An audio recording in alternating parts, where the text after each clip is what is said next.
Hello बच्चों, आज हम क्लास 9 सब्जेक्ट मैथमेटिक्स की वर्कशीट नंबर 33 समझेंगे। ठीक है, जिसकी डेट है हमारे पास 25 सितंबर 2020। आज की वर्कशीट में हम करेंगे एरिया एंड पेरीमीटर। ये दोनों वर्ड एरिया एंड पेरीमीटर ये आपने पहले भी पढ़ रखे हैं अपनी प्रीवियस क्लासेस में, ये वे है ना। तो चलिए आज उसकी थोड़ी और नॉलेज लेते हैं कि क्या है ये। जैसे आपके पास यहाँ पर लिखा हुआ है children, you have already studied about figures of different shapes such as square, rectangle, triangle and quadrilateral. ठीक है, the floor of your room of your classroom is rectangular. वो आपसे कह रहा है आपने डिफरेंट शेप्स पहले भी कर रखे हैं, जैसे स्क्वायर हो गया, रेक्टेंगल हो गया, ट्राइंगल हो गया और क्वाड्रिलेटरल हो गया। ये सारी कौन सी शेप्स है? मेरी 2D शेप्स है। 2D शेप्स मतलब जिसमें एक लेंथ हो और एक ब्रेथ हो, 2 डायमेंशनल फिगर। ठीक है, अब आपसे वो कह रहा है जैसे आपके क्लासरूम का जो फ्लोर होता है वो रेक्टेंगुलर होता है।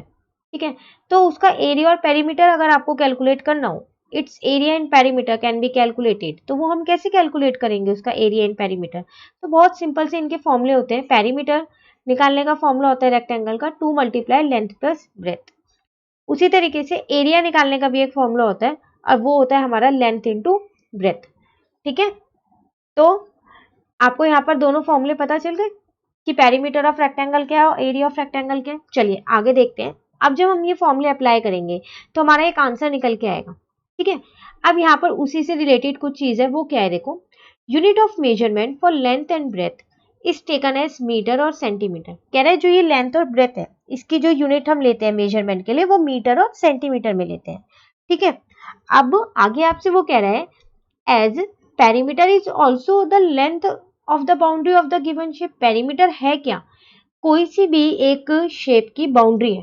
ठीक है, जैसे मैं आपको एक छोटा सा यहाँ पर एग्जांपल देती हूँ। एक फिगर बना के मैंने एक रेक्टेंगल बना दिया। ठीक है ना, तो इसका पेरीमीटर जो ये मैं बार बार पेरीमीटर वर्ड यूज कर रही हूँ, ये है क्या? ये बाउंड्री है, ये सब ये इसको बोलते हैं पेरीमीटर। और अगर मैं एरिया की बात करूं इसका मतलब ये कितना स्पेस इसने ले रखा है। ठीक है ना, तो यहाँ पर भी वो यही कह रहा है। So unit of measurement for a perimeter is also taken as metre और सेंटीमीटर। वो कह रहा है जब लेंथ और ब्रेथ जो है वो मेरी मीटर और सेंटीमीटर में होगी तो फिर पेरीमीटर जो आएगा ना मेरा, वो भी मेरा मीटर और सेंटीमीटर में आएगा। ठीक है, अब यहाँ एरिया की बात कर रहा है। Unit of measurement for the area of any plane figure is taken as square metre. Metre square या फिर स्क्वायर सेंटीमीटर, सेंटीमीटर स्क्वायर। ठीक है, होगा वो भी मीटर और सेंटीमीटर में, लेकिन एरिया हमेशा हमारा स्क्वायर के साथ आता है, मीटर स्क्वायर। ठीक है, या फिर सेंटीमीटर स्क्वायर। अब कह रहा है as you know to find out the area of triangle we use the following formula. अभी तक तो हम रेक्टेंगल की बात कर रहे थे और उसके ही हमने दोनों फॉर्मूले किए, पेरीमीटर का भी और एरिया का भी। और हमने ये भी देख लिया कि पेरीमीटर होता क्या है। लेंथ ऑफ द बाउंड्री होती है रेक्टेंगल की। ठीक है ना, और एरिया मतलब वो कितना अंदर का स्पेस ले रहा है वो होता है। और किस में ये मेजर किए जाते हैं? मेजरमेंट की यूनिट भी हमने देख ली मीटर और सेंटीमीटर में। अब हमारे पास आता है ट्राइंगल। कहता है कि ट्राइंगल का एरिया क्या होता है? ट्राइंगल का एरिया होता है मेरे पास हाफ बेस इंटू हाइट। ये मेरा ट्राइंगल का एरिया निकालने का फॉर्मूला है। ठीक है, तो यहाँ पर लिखा है to calculate the area of right angle triangle we can directly apply the formula by using two sides containing the right angle as a base and height. कह रहा है अब अगर मुझे किसी भी एक राइट एंगल ट्राइंगल का एरिया निकालना है, राइट एंगल ट्राइंगल आप सब समझते हो जो 90 डिग्री का होता है। ठीक है ना, तो अगर मुझे किसी भी एक राइट एंगल ट्राइंगल का एरिया निकालना है तो मैं क्या करूंगी? सिंपली एक ये फॉर्मूला यूज करूंगी हाफ बेस इंटू हाइट का। ठीक है, तो उससे मेरा उस ट्राइंगल का एरिया निकल जाएगा। ठीक है ना, तो अब यहाँ पर देखो आपको एक एग्जांपल देके बता भी रखा है। जैसे आपके पास एक एबीसी कह रहा है, वो एक राइट एंगल ट्राइंगल है। देख के ही आपको पता चल रहा है कि बी पे आपका 90 डिग्री बना हुआ है। ठीक है, अब वो आपसे कह रहा है A B and B C can be taken as base and height. Therefore A B और बी सी को हम क्या कर सकते हैं? बेस और हाइट दोनों ही ले सकते हैं। मतलब अगर मैं ए बी को, इसको आप फिगर में देखो, इसको मैं बेस ले रही हूँ तो ये मेरी हाइट होगी। ठीक है, और अगर मैं इसको हाइट ले रही हूँ तो ये मेरा बेस होगा। ठीक है ना, तो आप दोनों को कैसे भी ले सकते हो। ठीक है, तो देखो, तो एरिया ऑफ ट्रायंगल क्या होता है? Half base into height. अब अगर मैं बेस किसको ले रही हूं? ए बी को, तो ये है ना मेरा बेस। बेस तो फिर मेरी हाइट क्या होगी? बीसी होगी। ये मेरी हाइट हो जाएगी। ठीक है, हमेशा याद रखना जिस पे आपने 90 डिग्री बना रखा है ये, उसी पे लेंगे, वही साइड्स लेंगे जिसमें 90 डिग्री इंक्लूड है, जैसे ये वाली और ये वाली नहीं लेंगे। क्यों नहीं लेंगे? एसी क्यों नहीं ले रही मैं यहाँ पर, उसका भी रीजन आपको पता होना चाहिए। एसी में इसलिए नहीं ले रही क्योंकि इसमें राइट एंगल जो एंगल बन रहा है ये नहीं आ रहा। यहाँ लिखा है bye using two sides containing the right angle, ठीक है ना, इसलिए हम ये दोनों लेंगे। हाँ, इन दोनों में से आप कोई सा भी बेस और कोई सी भी हाइट ले सकते हो। अगर आप एक बेस ले रहे हो तो दूसरा आपका हाइट बन जाएगा, और अगर आप दूसरा हाइट ले रहे हो तो पहले वाला आपका बेस बन जाएगा। आप उसको कैसे भी ले सकते हो, ठीक है। तो यहाँ पर मेरा फॉर्मूला क्या आ गया, हाफ बेस कितना आ गया ए बी, और हाइट कितनी आ गई मेरी बी सी, ठीक है। उसके बाद वो मुझसे एक और चीज यहाँ कह रहा है, here we can also take A B as height. अब वो कह रहा है मैं ए बी को हाइट भी ले सकती हूँ, तो फिर मैं बेस किसको लूंगी, बेस में बीसी को ले लूंगी, तो बेस क्या हो जाएगा मेरा, बीसी, ठीक है ना। तो ये तो मैंने एरिया ऑफ ट्राइंगल देखा जो मेरे पास ऑलरेडी एक राइट एंगल ट्राइंगल था, तो उसके अंदर सिंपली मैंने ये हाफ बेस इंटू हाइट का फॉर्मूला लगा दिया। चलिए अब हम आगे देखते हैं।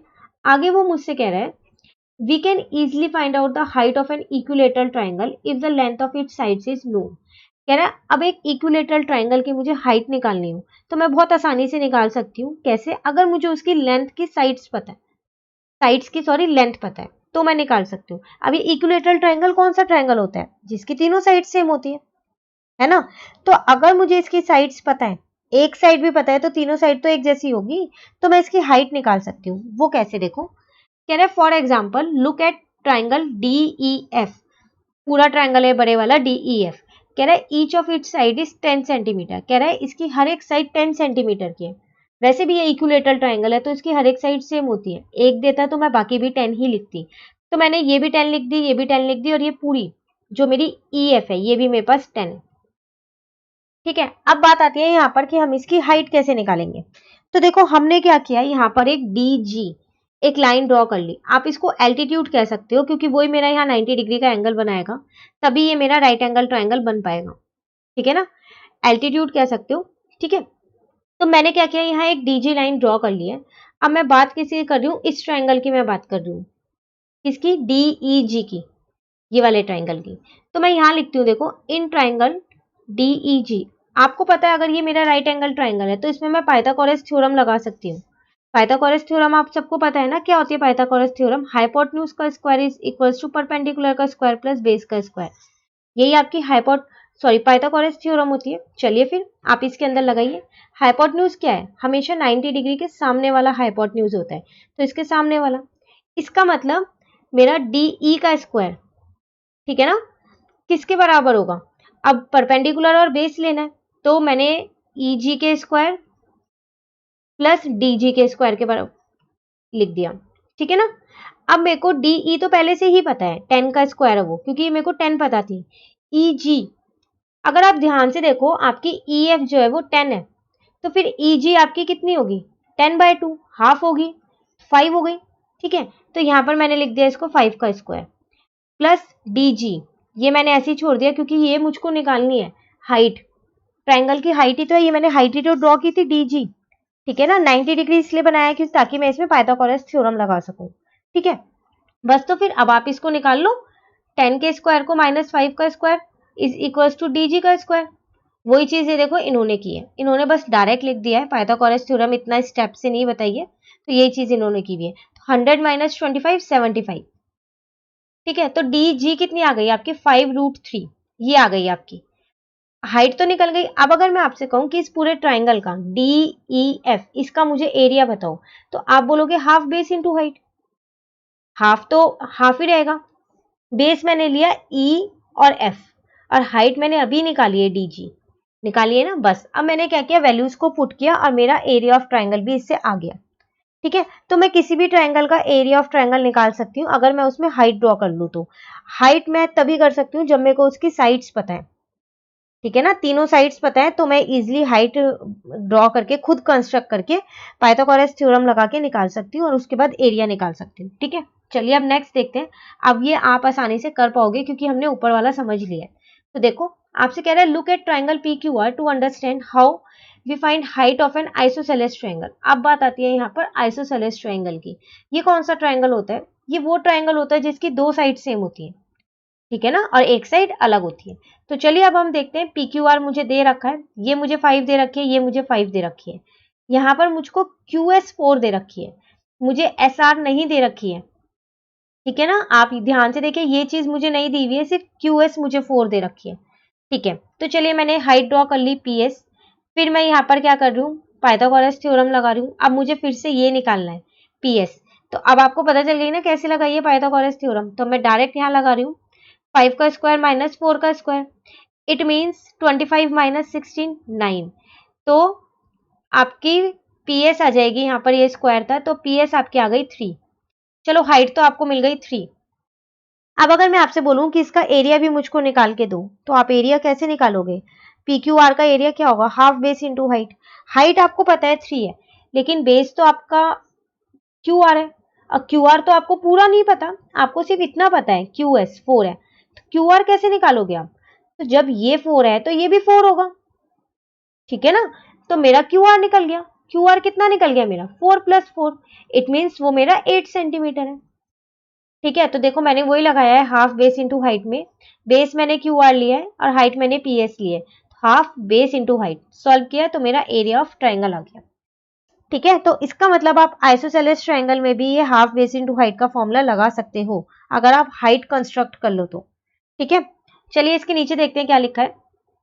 If you want to find out the area of scalene triangle, length of whose 3 sides are known but the height is unknown। ठीक है, we do not have a clue to calculate the height. Try to do so.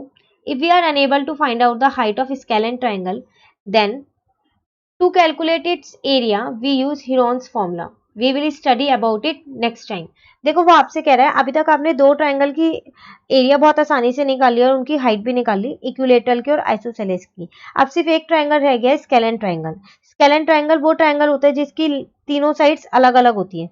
तो वो आपसे कह रहा है अगर आपको तीनों साइड्स पता है लेकिन आपको उसकी हाइट नहीं पता, तो क्या आप इस तरीके से कैलकुलेट कर सकते हो? कर सकते हो तो बिल्कुल आप ट्राई करना इस चीज के लिए कि हम कर सकते हैं या नहीं। उसने लिखा है ट्राई टू डू सो, लेकिन अगर आप उससे कैलकुलेट नहीं कर पा रहे हो, ठीक है, तो उसके लिए हम एक फॉर्मूला यूज करते हैं जिसको बोलते हैं हीरोन्स फॉर्मूला। ये फॉर्मूला हम नेक्स्ट टाइम में बिल्कुल पढ़ेंगे। ठीक है, आपके इससे रिलेटेड जो वर्कशीट आएगी हम उसको भी करेंगे। ठीक है, तो इंपॉर्टेंट फॉर्मूला है ये, पर आप एक बार इसको ट्राई जरूर करना कि आप स्केलेन ट्राइंगल का एरिया निकाल सकते हो इस फॉर्मूले से, जिसकी तीनों साइड्स अलग है। खुद से एक एग्जांपल लेके आप कर सकते हो ये। ठीक है, ट्राई करके मुझे बताना जरूर कमेंट सेक्शन में कि कितने स्टूडेंट्स ने ट्राई किया और उनका एरिया निकला या फिर नहीं निकला। ठीक है ना, चलिए देखते हैं। अब नेक्स्ट अपना ट्राई योरसेल्फ हम यहाँ पर करते हैं। फर्स्ट आपसे वो कह रहा है find the area of an equilateral triangle if the length of each side is 12 centimetre. Area निकालना है किसका? इक्विलेटरल ट्राइंगल का, और लेंथ आपको पता है कितनी है? 12 सेंटीमीटर। तो चलिए देखते हैं यहाँ पर। यहाँ मैं लेती हूँ अपना क्वेश्चन नंबर 1। ठीक है, सबसे पहले मैं एक ट्राइंगल फिर ड्रॉ कर लेती हूँ जब मुझसे ये ट्राइंगल की बात कर रहे हैं तो। इक्विलेटरल ट्राइंगल आपको भी अपनी कॉपी में ड्रॉ करना है। ठीक है, पेंसिल और स्केल की हेल्प से आप लोग ड्रॉ करना है इसको। यहाँ पर मैंने फिर वही एक हाइट खुद से कंस्ट्रक्ट कर ली है। ठीक है, अब वो मुझसे कह रहा है कि यहाँ पर 12 सेंटीमीटर है, तो इट मीन्स इसकी सारी साइड 12 सेंटीमीटर होगी। ठीक है ना, तो पहले मैं लिख लेती हूँ कि A B is equals to B C is equals to A C is equals to 12 centimetre है। ठीक है, ये मुझको गिवन है क्योंकि ये मेरा इक्विलेटरल ट्राइंगल है। ठीक है, मैंने इसको यहाँ नाम दे दिया डी। अब मेरे को एरिया निकालने के लिए हाइट चाहिए, तभी मेरा एरिया निकल सकता है। हाइट है मेरी एडी, मैं लिख देती हूँ एडी इज द हाइट। अब हाइट कैसे निकालें? पाइथागोरस थ्योरम से निकालते हैं हाइट। तो कैसे निकालेंगे? हाइपोटेन्यूज का square is equals to perpendicular का स्क्वायर प्लस बेस का स्क्वायर। ठीक है ना, यहां मैं लिख देती हूँ कि in triangle A B D, इसकी मैं बात कर रही हूँ ए बी डी की। ठीक है, देखो हाइपोटेन्यूज क्या होगी? 12, इसका मतलब ए बी का square is equals to perpendicular मेरा क्या होगा? परपेंडिकुलर मेरा ये होगा ए डी का स्क्वायर, और बेस मेरा क्या होगा? बी डी का स्क्वायर। ठीक है, चलिए आगे देखते हैं। ए बी का स्क्वायर मुझको यहाँ पर पता है कितना है? 12 है, तो 12 का स्क्वायर। ए डी मुझको नहीं पता, ये मैंने ऐसी रहने दी, हाइट है मेरी। बी डी, अब बात आती है बी डी कैसे निकालें? तो मुझको बी सी पता है भाई, बी सी मेरे को 12 सेंटीमीटर पता है, तो मैं बी डी यहाँ से बहुत आसानी से निकाल सकती हूँ। 12 अपॉन में 2, तो वो आ जाएगी मेरी 6 सेंटीमीटर। ठीक है ना, इट मीन्स ये 6 का स्क्वायर है। ठीक है, तो 12 का स्क्वायर होता है मेरे पास 144 और AD मेरा ऐसी है इसका स्क्वायर और 6 का स्क्वायर होता है 36। चलिए अब हम क्या करते हैं, इसमें से इसको माइनस कर देते हैं, तो यहाँ से मेरा AD का स्क्वायर आ जाएगा। कितना आया मेरा AD का स्क्वायर, यहाँ से जब मैंने इसको माइनस किया तो वो आया मेरा 108, ये मेरा स्क्वायर आया है। तो मैंने यहाँ से क्या किया, AD निकाल लिया, वो आया मेरा √108। ठीक है, इसके फैक्टर अगर मैं लिखूंगी तो मेरे फैक्टर कितने आएंगे, 2 इंटू 2 इंटू 3 इंटू 3 इंटू 3। तो कितना आएगा, इन दोनों 2 का एक 2 बाहर आ गया, एक 3 बाहर आ गया, एक 3 रूट में ही रह गया, तो 6√3 आ गया। तो मेरी AD निकल गई। बस अब तो मुझे एरिया निकालना है, तो एरिया मैं बहुत आसानी से यहाँ निकाल पाऊंगी। सॉरी, मैं यहाँ एरिया ऑफ ट्रायंगल ही लिखती हूँ, एक सेकेंड। तो फिर मैंने यहाँ पर लिखा एरिया ऑफ ट्रायंगल ABC, तो हाफ बेस इंटू हाइट था, यही है ना। तो चलिए देखते हैं फिर क्या होगा। हाफ बेस में अपना यहाँ पर ले रही हूँ BC और हाइट मेरी AD है, क्योंकि ये तो मैंने निकाला ही है, तो इट मीन्स मेरा BC मल्टीप्लाई AD आएगा। ठीक है, अब जब हम इसको आगे सॉल्व करेंगे, BC मेरे पास 12 है और AD मैंने अभी निकाला है 6√3। ठीक है ना, अब आप क्या करोगे, इसको कट कर दोगे, तो आप इसे कट कर दो, तो आपका आंसर कितना आ गया, 36√3, और ये सेंटीमीटर। और एरिया आपने निकाला है तो स्क्वायर जरूर लगाना, सेंटीमीटर स्क्वायर, ये आपका आंसर। ठीक है ना, तो ये था आपका क्वेश्चन नंबर 1। चलिए अब क्वेश्चन नंबर 2 देखते हैं। 1 हम कर चुके हैं, 2 देखते हैं। सेकंड में आपसे कह रहा है, find the area of an isosceles triangle in length of its equal sides are 10 centimetre each and length of its third side is 16 centimetre. देखो आपसे वो क्या कह रहा है, अब किसका एरिया निकालना है आपको, आइसोसेलेस ट्रायंगल का। सबसे पहले हम आइसोसेलेस ट्रायंगल ड्रॉ कर लेते हैं एक यहाँ पर। ठीक है, आपसे कह रहा है कि उसकी जो इक्वल साइड्स हैं वो 10 सेंटीमीटर ईच है, तो मैं ये दोनों ले लेती हूँ। ठीक है, और जो थर्ड साइड है वो 16 है, ये मैं 16 ले लेती हूँ। इसको मैं नाम दे देती हूँ A, B और C। ठीक है ना, यहाँ पर मैं एक हाइट ड्रॉ कर लेती हूँ AD। ठीक है, चलिए, तो मुझे पता है कि मेरी AB जो है वो किसके इक्वल है, AC के, और 10 सेंटीमीटर है, और जो मेरी BC है वो मेरी 16 सेंटीमीटर है। तो मैं फिर BD भी निकाल लेती हूँ, BD मेरी होगी BC अपॉन में 2, इसका मतलब होगी मेरी 8 सेंटीमीटर। ठीक है ना, तो आपकी BD निकल गई। तो चलो अब हम ट्रायंगल में देखते हैं। तो हम यहाँ लिखते हैं कि इन ट्रायंगल ABD, मैं ABD ट्रायंगल की इसकी बात कर रही हूँ, तो हाइपोटेन्यूज का square is equals to perpendicular का स्क्वायर प्लस बेस का स्क्वायर, यही होगा। हाइपोटेन्यूज मेरा 90 के सामने वाला है, इसका मतलब AB है, तो AB का square is equals to perpendicular मेरा AD है, ठीक है, और बेस मेरा BD है। ठीक है ना, चलो वैल्यूज पुट करते हैं। AB मुझको पता है 10 है, AD मुझे नहीं पता, ये तो हाइट है, मुझे खुद से ही निकालनी है। ये BD मुझको पता है, अभी मैंने यहाँ पर ऊपर निकाली है 8, तो 8 का स्क्वायर। सॉल्व जब हम इसको आगे करेंगे तो ये आएगा मेरा 100, यहाँ पर आएगा मेरा AD का स्क्वायर ऐसी है, ये हो जाएगा मेरा 64। ठीक है, 100 में से 64 माइनस कर देते हैं तो मेरा AD स्क्वायर आ जाएगा 36। इसका मतलब मेरा AD यहाँ से निकल के आ गया, √36 इज इक्वल टू 6 सेंटीमीटर। चलो मेरे को AD मिल गया, मतलब मुझे अपने ट्राइंगल की हाइट मिल गई है 6 सेंटीमीटर। अब तो कुछ नहीं, अब तो मुझे एरिया निकालना था, तो कैसे निकालूं एरिया, तो फॉर्मूला लगाते हैं फिर हम। Area of triangle ABC half base into height. ठीक है ना,